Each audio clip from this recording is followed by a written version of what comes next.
So we have a brand new Yakuza game coming out next year in February.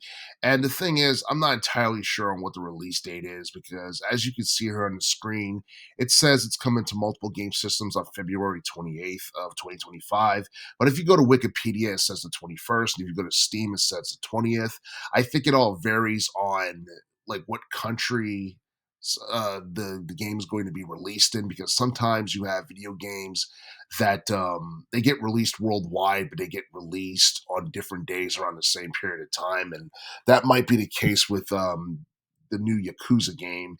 And this new Yakuza game is actually supposed to be a spin-off of Like a Dragon Infinite Wealth, which came out back in January 2024, which was actually successful by Sega standards because I think it topped 1 million shortly after its release. But the thing is, that was something I read like several months ago. I haven't really received any updates on how much it has sold since then or anything like that.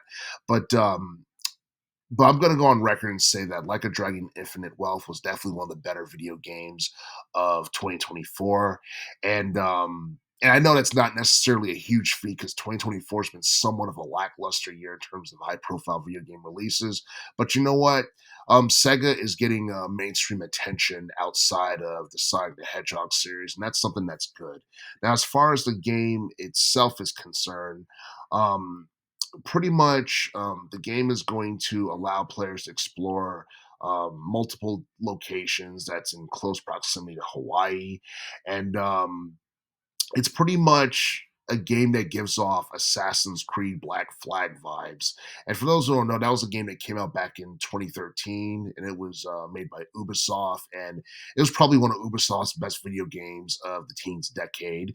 And a lot of people are keeping their fingers crossed and hoping that we get a remake sometime in the future.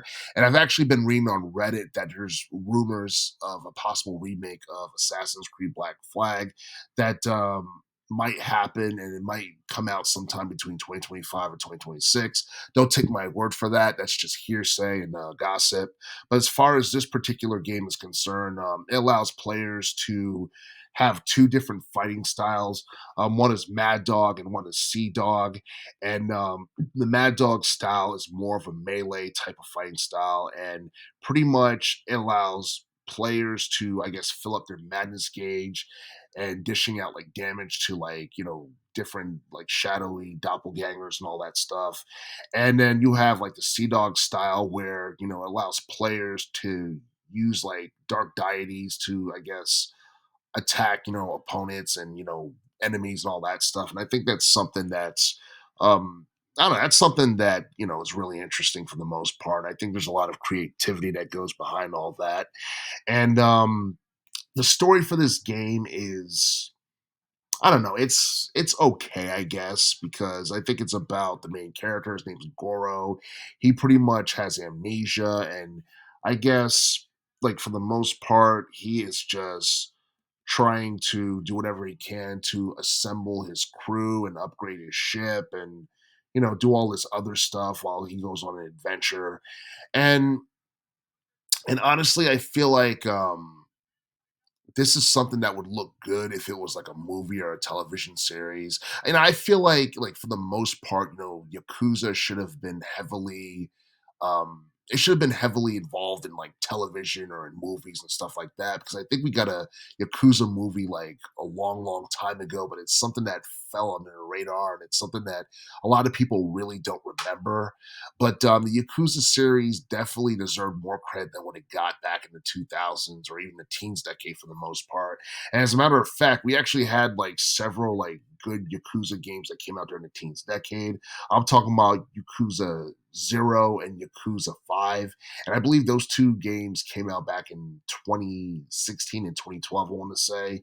And I honestly feel like those games were among Sega's best games during that decade because, for the most part, Sonic the Hedgehog was something that was kind of, we weren't getting a lot of good Sonic the Hedgehog games during the teens decade up until like Sonic Mania in 2017. And I feel like Yakuza for the most part has the potential to become more popular and evolve into something way bigger than what it's become. I feel like for the most part, Yakuza in Hawaii is a game that has the potential to also top 1 million in terms of sales, like Infinite Wealth did when it was came out back in January of 2024. And and I don't know. I look at 2025, and as far as high profile video game releases, I can't think of too many off the top of my head aside from GTA 6 and Metroid Prime 4. And I think, the Pokemon game, Pokemon Legends C through A, there's not too many big, high profile, video games coming out in 2025. So I'm pretty sure Yakuza in Hawaii is something that'll definitely shine. And this game's going to be for the PS5, Xbox Series X, PS4, and PC. And if you're a Switch owner, you're out of luck because unfortunately it's not going to be on the Switch console because obviously Nintendo is switching over to their next generation game system, and we're expecting them to announce the Switch 2 sometime in 2025. And other than that, I do feel like Yakuza in Hawaii is a game that a lot of people are probably going to enjoy. The aesthetics look cool; it gives off Black Flag vibes, and hopefully this ends up being a game that sells way more than Infinite Wealth did when it came out back in January of 2024.